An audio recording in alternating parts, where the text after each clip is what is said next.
Halo, selamat pagi. Ketemu lagi dengan saya Agung. Udah lama banget ya kita nggak bikin video kayak gini. Oke, di sini aku akan membahas sesuai dengan yang dulu pernah aku bilang pas waktu di video ini.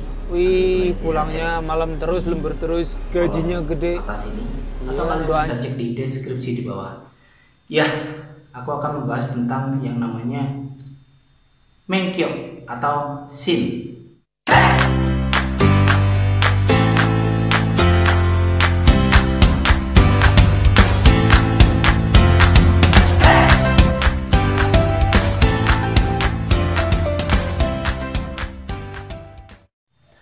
Oke, di Jepang untuk pekerjaan apapun itu membutuhkan yang namanya lisensi atau surat izin. Nah, di sini aku kerjanya adalah di Gemba. Nah, di Gemba itu selalu berhubungan dengan yang namanya alat berat. Nah, alat berat, kita mau naik alat berat, kita mau pakai mesin las, kita mau pakai pokoknya alat-alat yang menggunakan listrik itu ada SIM-nya. Nah, tapi di sini aku mau membahas adalah SIM alat berat, yaitu SIM eskavator. Di sini ya, ini tertulis ada dua, yaitu SIM eskavator sama SIM tamakake. Apa itu SIM tamakake? Nanti akan aku jelaskan. Oke, yang pertama adalah SIM eskavator. Gimana caranya kita bisa mengambil SIM eskavator? Yang pertama, kita harus melakukan registrasi di tempat di mana kita mengambil lisensi, yaitu pertama ada di Kobelco, Caterpillar, di Komatsu, bisa juga di Kubota.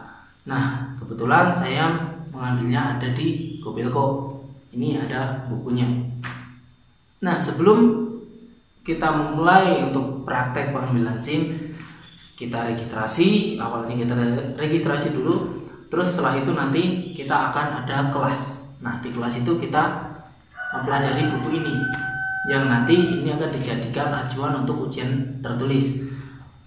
Iya, ada ujian tertulisnya juga. Jangan bukan cuma ujian praktek. Kalau kita udah prakteknya udah bisa, tapi kita tertulisnya nggak bisa, ya kita nggak lolos. Nah, di sini kita harus mempelajari banyak hal. Entah itu tentang mesin, tentang cara kerja mesinnya itu sendiri, terus fungsi dari tiap-tiap bagian mesin itu apa. Nah, di sini kita harus belajar di sini. Nah, di situ nanti dari senseinya atau dari gurunya itu akan kasih tahu kita.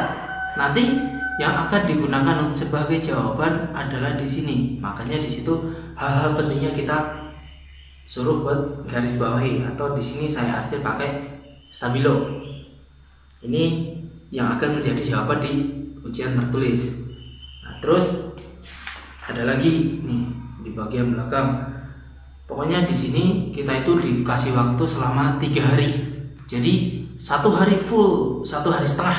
Iya, 1 hari setengah itu kita dikasih waktu. Oke, di sini kita dikasih waktu selama 3 hari. Jadi 1,5 hari itu digunakan untuk belajar. Terus yang setengah hari itu digunakan untuk ujian tertulis. Terus di hari ketiga itu baru kita ujian praktek. Nah, kalau kita ujian tertulisnya ini udah lolos, di sini udah lolos, nanti kita baru bisa mengikuti ujian praktek. Tapi kalau di sini ujiannya kita nggak lolos, kita harus pulang lagi di sini. Baru besoknya kita bisa ujian praktek. Tapi kalau di sini nggak lulus lagi, ya udah berarti kita nggak bisa mengikuti ujian praktek.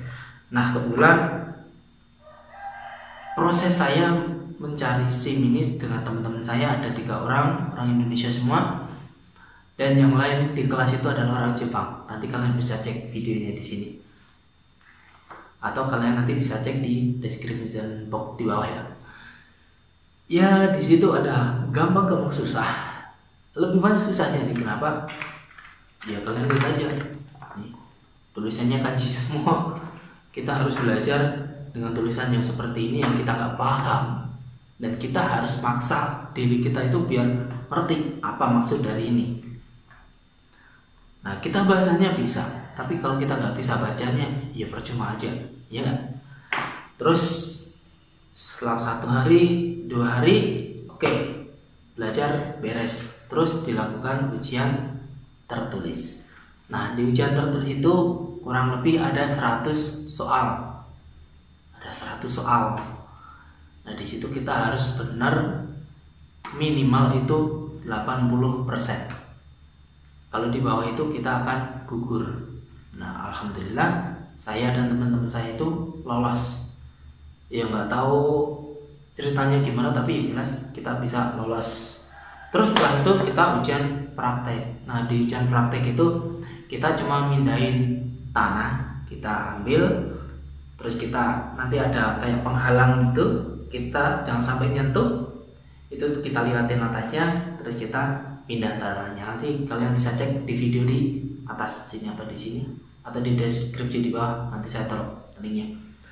Terus dan waktu pengumuman pun tiba dan akhirnya kita mendapatkan SIM ini.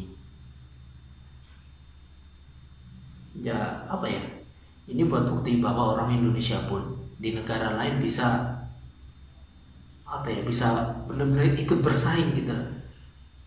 Di sini saya dan teman-teman itu 3 orang orang Indonesia semua. Terus yang 17 orang itu adalah orang Jepang. Nah, ya pertama kami pesimis. Apakah bisa kami orang asing bisa dapat SIM? Tapi nyatanya kami bisa dapat ini. Dan di tahun ketiga kami udah kerjanya di Gimba itu ya udah cuma pegang alat berat. Nanti kalian bisa lihat di sini, saya taruh juga linknya di bawah. Itu videonya kurang lebih beberapa bulan yang lalu. Oke, ya mungkin segitu dulu videonya. Semoga bermanfaat. Agung pamit. Jane, Gambate Kudasai.